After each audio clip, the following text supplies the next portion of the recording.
Bonjour à tous et bienvenue dans cette partie de la formation. Dans cette partie, nous allons procéder à la mise en place de notre projet. Donc, ce que nous allons faire, j'irai au niveau de l'arborescence de fichiers. Je vous invite à le faire également et à aller à l'emplacement précis de votre ordinateur où vous souhaitez sauvegarder vos fichiers. Moi, je me mets déjà au bon emplacement et je vais simplement créer un nouveau dossier. Donc, je vais créer un nouveau dossier que je vais nommer Gistor. Gistor. Et une fois que ça c'est bon, je peux directement l'ouvrir avec mon éditeur de code. Mais bien avant cela, je vais prendre ici les ressources. Donc, je vous ai fourni des ressources. En tout cas, pour ceux qui ont droit aux ressources, vous avez ça directement au niveau de, au niveau de la section. OK? Donc, vous prenez les ressources, vous allez trouver tout simplement image au pluriel comme ça. Donc, vous copiez simplement le dossier, CTRL-C pour copier le dossier. Et nous allons simplement ramener le dossier ici. CTRL-V pour coller, tout simplement. Une fois que ça c'est bon, on peut directement ouvrir notre dossier en faisant un clic droit à l'intérieur. On peut faire afficher plus et puis on va choisir ici notre éditeur de code, tout simplement. OK? Moi, je vais choisir l'éditeur de code Visual Studio Code et c'est ce que je vais utiliser dans ce projet. Mais notez que vous n'êtes pas obligé d'utiliser le même éditeur que moi. Si vous êtes déjà à l'aise avec d'autres éditeurs de code, par exemple Atom ou bien Sublime Test par exemple, bref, vous êtes totalement libre d'utiliser l'éditeur de code avec lequel vous êtes déjà à l'aise. Donc, dans cette partie, j'ai mon projet qui est ouvert avec l'éditeur de code. Je vais créer maintenant un dossier en venant sur l'icône que j'ai ici. Je vais créer un dossier qui va s'appeler Asset. Alors, comme on aura beaucoup de fichiers statiques, l'idéal c'est de les ranger tous dans un seul dossier. Comme ça nous facilite la tâche. Après, lorsqu'on a besoin de fichiers statiques, on sait où aller. Donc, une fois que ce dossier est créé, je vais prendre le dossier image, je viens dessus, je clique et puis je prends. Vous voyez, je peux tirer en fait, je peux ramener ça dans Asset. Et là, c'est bon, c'est rentré dans Asset. Donc, désormais, si je reviens ici, vous voyez que je ne vois plus Image ici, mais quand je rentre dedans, j'ai désormais Image à l'intérieur de Asset. Donc, c'est bon, je vais continuer. Au niveau de Asset, je sais que plus tard, j'aurai besoin des fichiers CSS pour styler mon site, pour designer tout ça. Donc, du coup, je vais venir au niveau de Asset ici. Vous voyez que quand je fais dessus, ça souligne. Je vais cliquer sur créer un nouveau dossier. Je vais créer alors un dossier qui va s'appeler CSS, tout simplement. Et je vais encore revenir sur Asset. Donc, chaque fois que vous voulez créer quelque chose dans Asset, il faut d'abord venir sur Asset, sinon vous risquez de créer le dossier à un mauvais endroit. Et ça, c'est pas bien. Donc, je viens toujours sur Asset à chaque fois. Et là, je vais créer un autre dossier qui va s'appeler JS. Là, c'est bon. Donc, pour l'instant, si on vient là, vous voyez qu'on a bien les trois dossiers qu'on a créés tout à l'heure. Voilà, les deux dossiers, pardon, supplémentaires. Ça, c'est bon. Maintenant, nous allons créer le fichier racine. OK, le fichier sur lequel, le fichier dans lequel nous allons coder notre site. Donc, je vais venir sur l'icône ici, mais notez bien entendu que j'ai plus cliqué sur Asset parce que là, je ne veux pas créer le fichier à l'intérieur de Asset. Je veux le créer dans Gstore. Donc, je vais sur Gstore, ici, le nom du dossier, et je viens sur fichier ici. Et là, je peux créer mon fichier qui va s'appeler index.html. Alors, par convention, on met index.html, mais notez que vous pouvez mettre, je sais pas, accueil.html, ou vous pouvez mettre contact.html. Bref, vous êtes totalement libre de mettre le nom. Mais notez que par convention, la page d'accueil, on met simplement index. Je vous recommande de le faire également.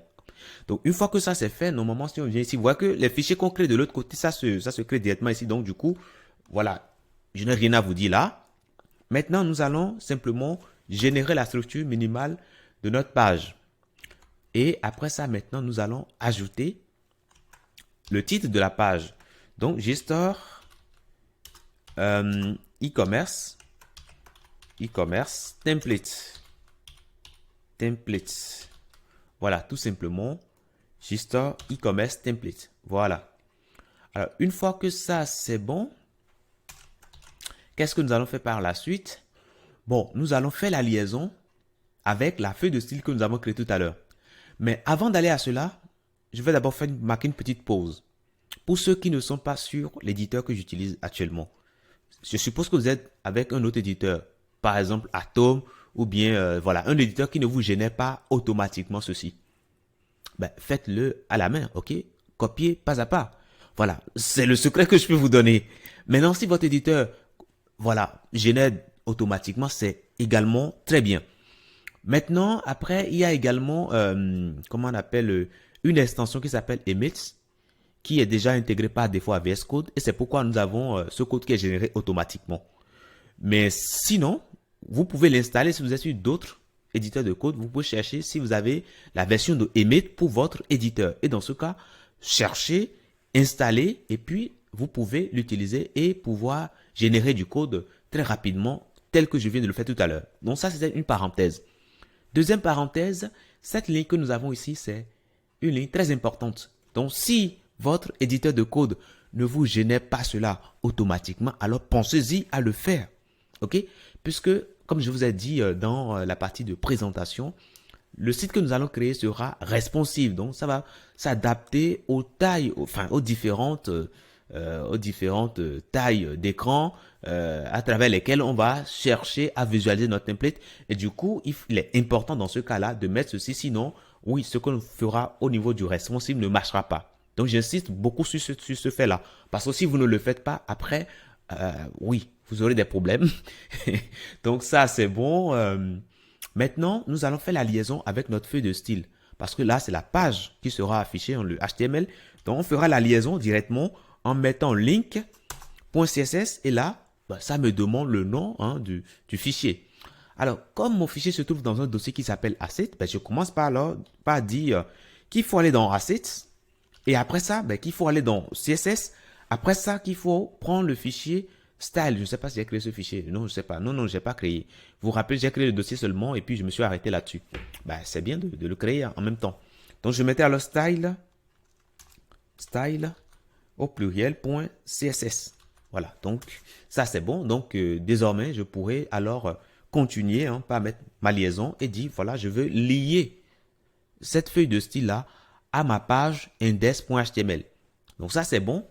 Maintenant, pour tester si la liaison s'est bien passée, nous allons créer un élément H1 et nous allons mettre hello world comme ça.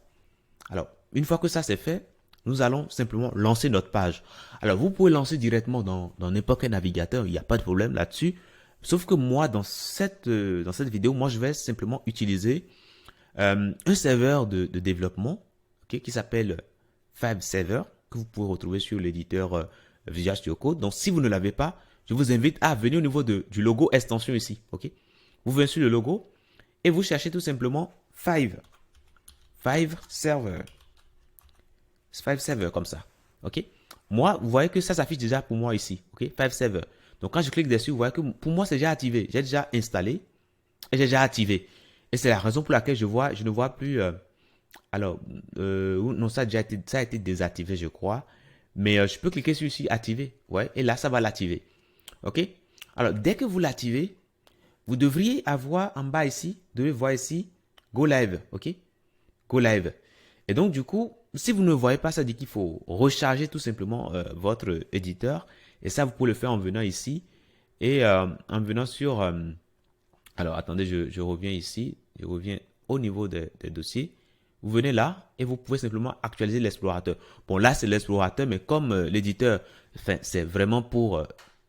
comme l'extension, c'est pour tout l'éditeur, je vous recommande dans ce cas-là à relancer l'éditeur. Vous fermez et vous relancez. Le cas où vous n'avez pas Go Live ici. Mais si vous relancez, normalement, ça va s'afficher. OK? Voilà. Alors, une fois que ça s'affiche, vous pouvez maintenant cliquer sur Go Live. Et là, qu'est-ce qui va se passer? En gros, la page va s'afficher. OK? La page que nous venons de créer index là va se lancer sur un serveur de développement. Donc, je vais simplement copier ici l'adresse. Je vais copier ça tout simplement et j'irai l'ouvrir dans mon éditeur. Pardon, dans mon navigateur, pardon. OK? Donc, je viens dans mon navigateur et je colle tout simplement et je patiente. Et voilà, je vois que ça me met bien Hello World. Donc, c'est parfait. Maintenant, il faut que je teste si la liaison avec la feuille de style s'est bien passée. Et ça, comment je peux le vérifier? J'ai simplement à ajouter une propriété sur H1. Donc, je peux mettre la couleur, par exemple, color, et je mettrai tout simplement, je mettrai blue, par exemple. OK, si je mets blue comme ça, et je reviens ici, normalement, ça doit changer de couleur. Si ça ne change pas de couleur chez vous, ça dit qu'il y a un problème au niveau de la liaison. Je vais vous inviter alors à revoir votre code. Mais si vous avez cet affichage que nous avons là, ça dit que là, vous êtes prêt pour commencer. Je vous dis merci et à tout de suite dans la prochaine.